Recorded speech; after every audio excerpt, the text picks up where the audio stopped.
Good morning, we're at the home improvement store. We went ahead and picked up 16 2x4x12s and 20 roof panels and a few more screws. That should be enough to get the roof on today. All right, we made it back to the work site. The mini truck is a little bit excessively loaded. Perfect. I think the next thing we need to do is get all of these 2x4x12s up on that roof. Now the issue we're going to have is the 2x4x12 plus a 2x4x12 is only 24 feet long. Our roof needs to be about 25.5 feet. So what we're going to have to do is make a spacer in the middle. We did the same thing up on this building. You can see there's a little spacer there in the middle. It's probably about 19 inches long with two little blocks supporting both ends. So I think we're going to fire up the generator, get all of those blocks cut and pre-assembled so we don't have to do it up there.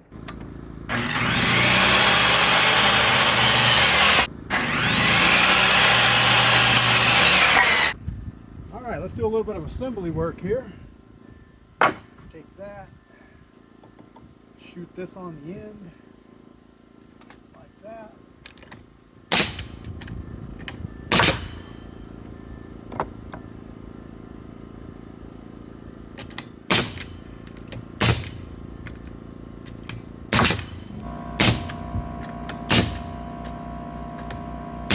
All right, and just like that, we have all 6 of our intermediate pieces, and these will go between the 2x4x12s to extend them a little bit. And the right thing to do is to shoot this to one end of these 2x4x12s before we get it up on the roof. That way we don't have to carry extra pieces.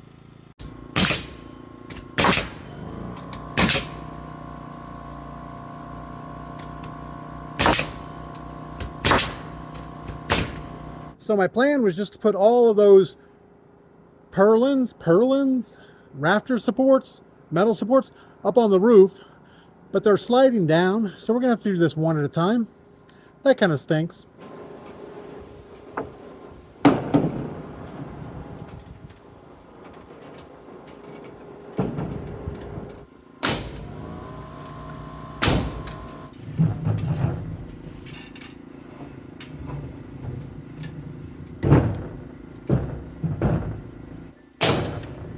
Well, that was a little more difficult than expected. We did end up getting this first one shot on. We have the proper overhang on both ends. I think next we're going to work on the one right underneath this edge of the metal. Now it's got to be set slightly out from the metal because we do have to screw vertically down, so we need room for our screw gun. We're just kind of making it up as we go.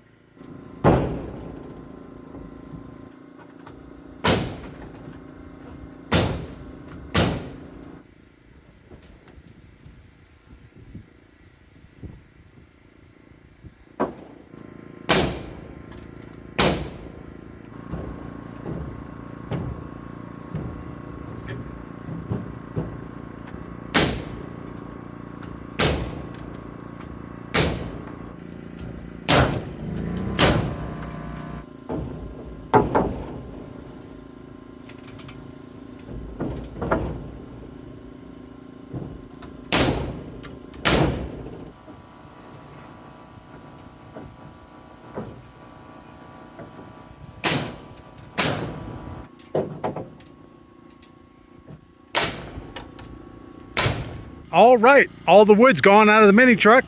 That means we have all of our purlins up on the roof. That's a good thing.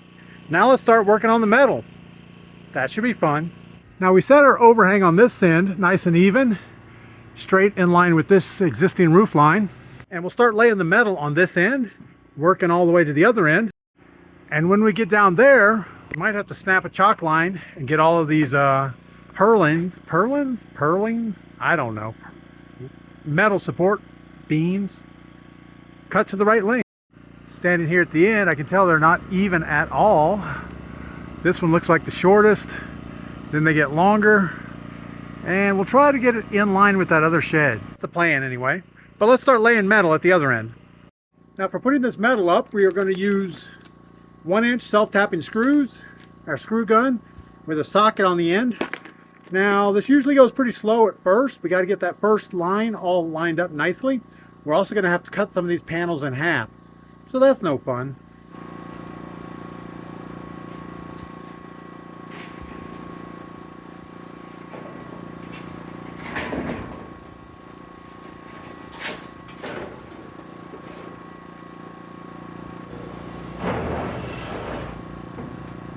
All right, we got our first panel tacked in up here on this one corner.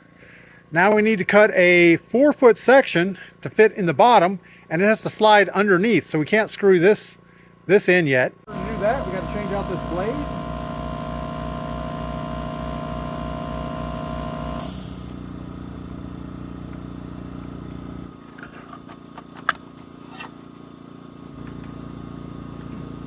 Good enough.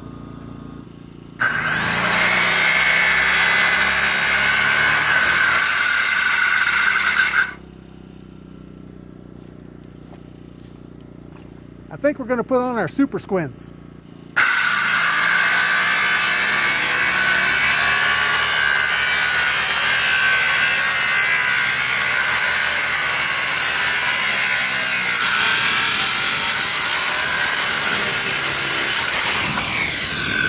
Perfect. Now we have some rain moving in this afternoon, and it's starting to get pretty windy. I don't know if you can see the trees moving up here, but I'm going to try to rush and get a little bit more of this metal on, and then I'll show you guys what it looks like. I'm checking in to make sure you guys know I'm okay. We're about halfway done with the metal on the roof. It's still pretty windy out, and it's starting to mist a little bit, but I'm going to keep pushing on, see if we can get all this metal up. Wish me luck. All right, and just like that, we have the entire roof on, and it didn't hardly rain too much. In fact, I think the sun's coming out again. We might be able to get some more work done. Probably not. The only thing really left to do is to put some cross bracing up here on all of these posts. Maybe just like these over here. You see these? We'll cut them at the sawmill. That should work out pretty good. And while we're at the sawmill, we're going to cut some 2-inch thick by 10-inch wide oak planks. And those are going to go right where the tires of the dump truck are going to run. Pretty much right over here and right over here. But I'm kind of worn out for the day, so we're just going to load up our tools, go back to the house. The rain's definitely coming, and tomorrow's going to be cold. I think the high tomorrow is 24, and it gets down into the low teens. So probably not going to do any work tomorrow, but we'll be back on this project really quick. All right, we're back up on the mountain again this morning. So the temperature's about 13 degrees. Man, nice blue sky though. Look at those mountains. We need to add sway braces like this to all of these new posts out here. Even this one over here in the sunshine. That's right, sunshine. We also need to measure and put down our oak runners for the dump truck. Yeah, we still need to do that.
All right, we got all the cross bracing in. You can see the long one there in the back because it was kind of going up towards the rafter. Then we got all of these on this side, like that. Now we can remove all of our temporary leg supports around the bottom. Maybe we're going to take them out back there. Let's get that done real quick. And I'm not filming very much because I have my gloves on and I can't operate my camera for very long or my hand will freeze. All right, and just like that, we have all of our temporary supports taken off. And all of that needs to go to the burn pile. And it would be a great day for a bonfire. All right, I think the next step is to lay out where the wheels of the dump truck are going to roll. I went ahead and popped a chalk line down the center line so we know where the center of the garage is. And I already have the measurements for the front wheels and back wheels inside and out. It looks like from the center line, we need to come out 25 inches. That's the inside of the front wheel. And out here to 37 inches, which is the outside of the front wheel. And I went ahead and made those marks in a few strategic locations along the garage floor. And we did the other side also. We also marked on the garage floor where the rear wheels are going to sit. And we did the same thing. We marked the inside of the front wheel, the outside of the front wheel, and the outside of the dualies.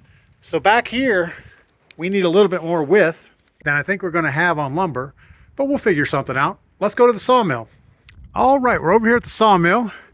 I have a stack of 2-inch thick oak, and we need to make sure it's at least 74 inches long, which it looks plenty long enough. And we need 6 of these.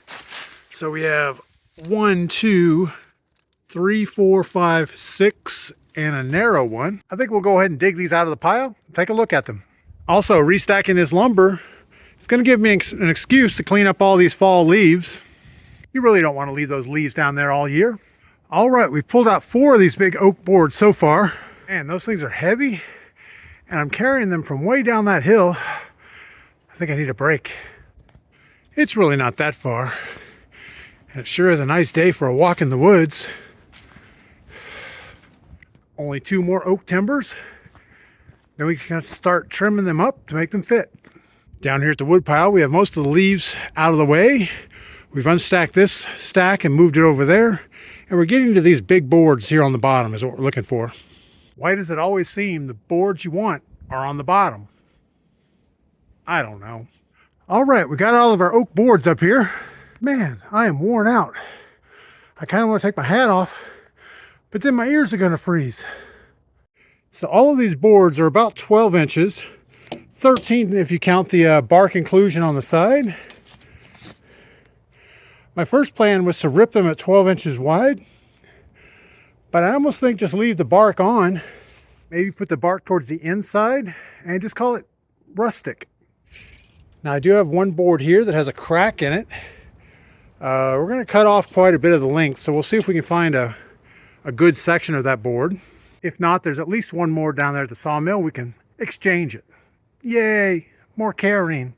Also, these boards are about 8 feet long, 8 feet and a couple inches, but we only need 74 inches, which is way back here somewhere.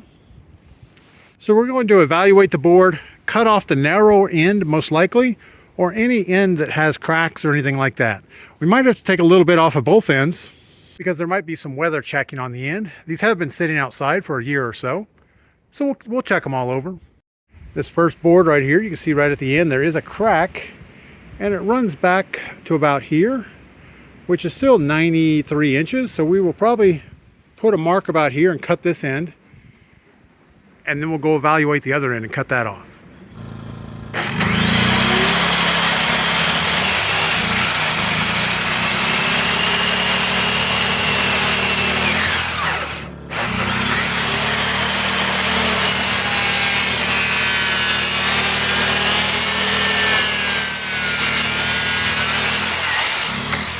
That oak is some hard stuff.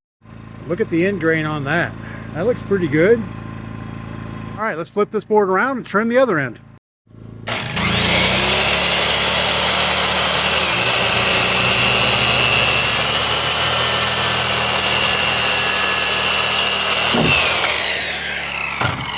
All right, we got all the oak beams cut. They're laid out on the floor about where I think they need to go. And there's no need to put any beams back here. Dump truck wheels are going to stop right about here somewhere. In fact, I have a mark right over there. That's where the rear wheels are going to sit. And we have about a foot of material past that. And I think we're going to screw these down with 3-inch wood screws, just so we can move them in the future if we want. Well, that's about it. We have our oak beams screwed down. I went ahead and just threw some dirt in here so that when we back the dump truck up, it doesn't fall in that hole. I did add a couple little oak blocks back here. This is where the dually wheels sit, and I didn't want that outside wheel just hanging up in the air. So we did that on both sides. I think it's time to go get the dump truck, see if it fits. All right, well, here's the dump truck. Let's see if it'll start. Probably not.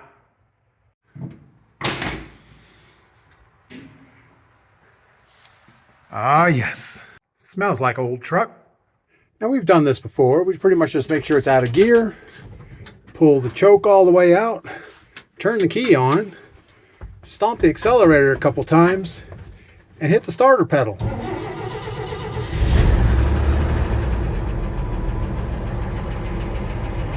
Perfect. Now I think we're gonna back it out of the garage to let it warm up because it'll get smoky in here.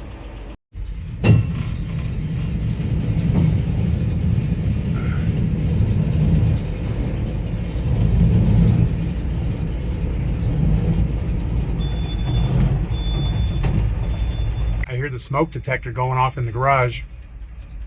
Not my problem.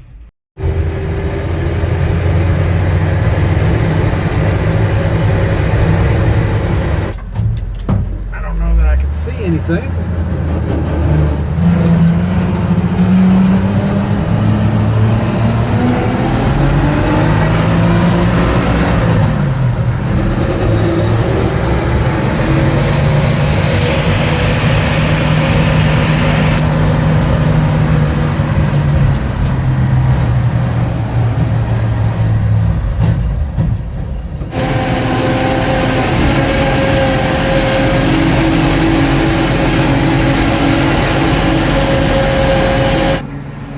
Nice day to drive the dump truck around.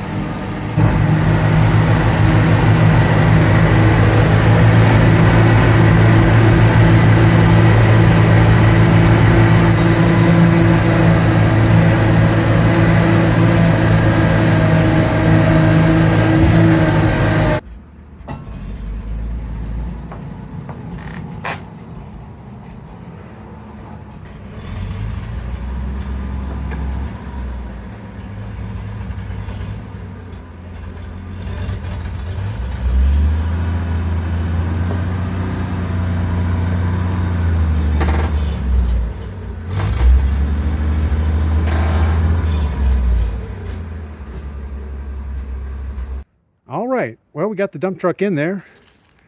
It's mostly centered on the boards. Looks like it might be a couple inches too far in. Let's go underneath and look.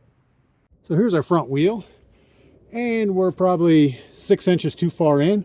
We need to be right in the split on that oak panel. So we're gonna roll the truck forward. Let's look at the back. Same on the back. We're about 6 inches too far back. But the good news is everything underneath looks nice and straight. Nothing sagging.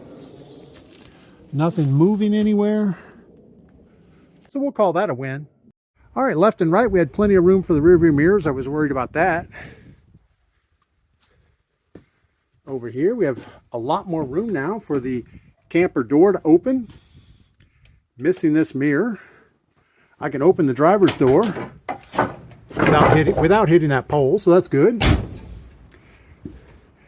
The rear wheels.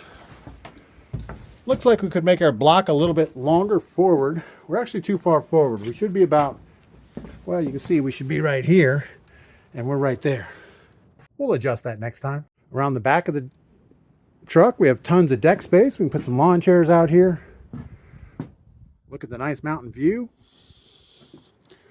Over on this side, same thing. The rear tire is just on the front edge of that oak board, but that's okay.